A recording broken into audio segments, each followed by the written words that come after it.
Bonjour à tous. Dans cette nouvelle vidéo, nous allons vous montrer comment valider les candidats après qu'ils aient payé en fait les frais d'examen. Alors, ce processus permet en fait à l'établissement de se mettre en sécurité afin que tout candidat, avant de faire l'inscription à l'examen, soit obligé de payer au préalable les frais d'inscription à l'établissement, bref, les frais de formation. Donc, le processus est lequel? Premièrement, vous devez préinscrire les étudiants ou les candidats.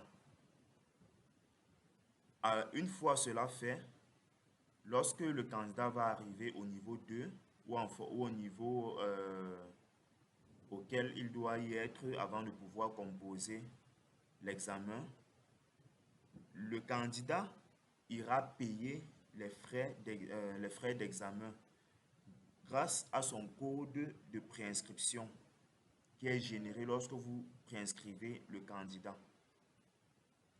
Donc, le candidat, après avoir payé ses frais d'examen, il se rapproche vers l'établissement avec son reçu.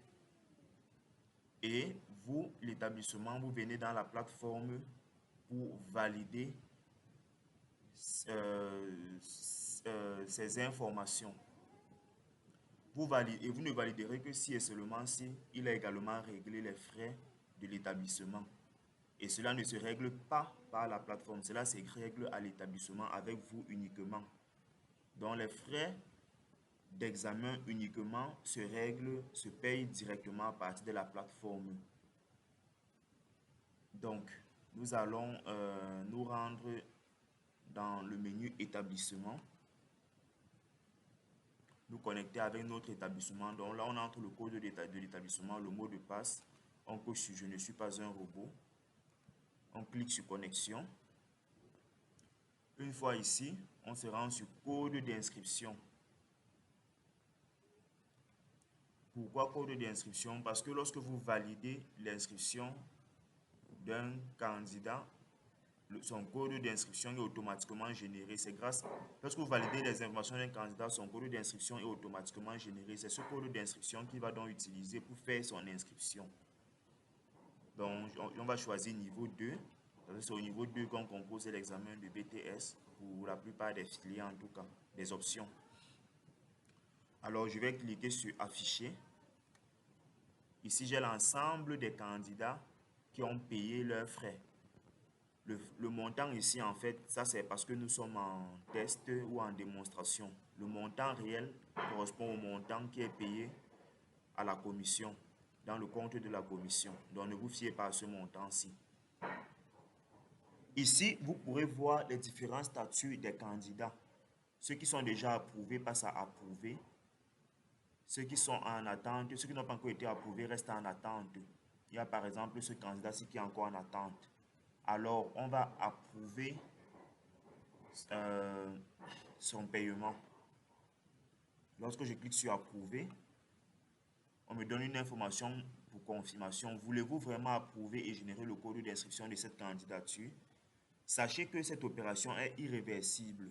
Ça veut dire que si vous n'êtes pas encore, si le candidat n'est pas encore en règle avec vous, qui êtes son établissement, et que vous approuvez, il ira composer l'examen de BTS ou HND. Pourquoi? Parce qu'il a déjà payé les frais de la commission d'examen. Les frais d'examen, en fait, il a déjà payé. Donc, avant de confirmer, rassurez-vous que le candidat est en règle avec l'établissement. Car cette opération, comme je l'ai dit, est irréversible. Donc, si je confirme, on me dit « Candidature approuvée, vous recevrez un code de préinscription au numéro suivant ». Ça, c'est le numéro du candidat. Étant donné que sa candidature a été approuvée, alors il va recevoir un code de préinscription de la commission qui lui permettra de continuer ses opérations. Donc, vous pourrez actualiser la page pour voir que les mises à jour ont pris effet. N'oubliez pas d'annuler le filtre et de sélectionner le bon niveau. En affichant, vous voyez qu'il est déjà approuvé. Voici notre candidat ici. Donc, nous venons de finir avec la démonstration, avec le tutoriel, vous montrant comment approuver la candidature ou le paiement des frais d'un candidat par l'établissement. Merci et on se revoit dans une prochaine vidéo.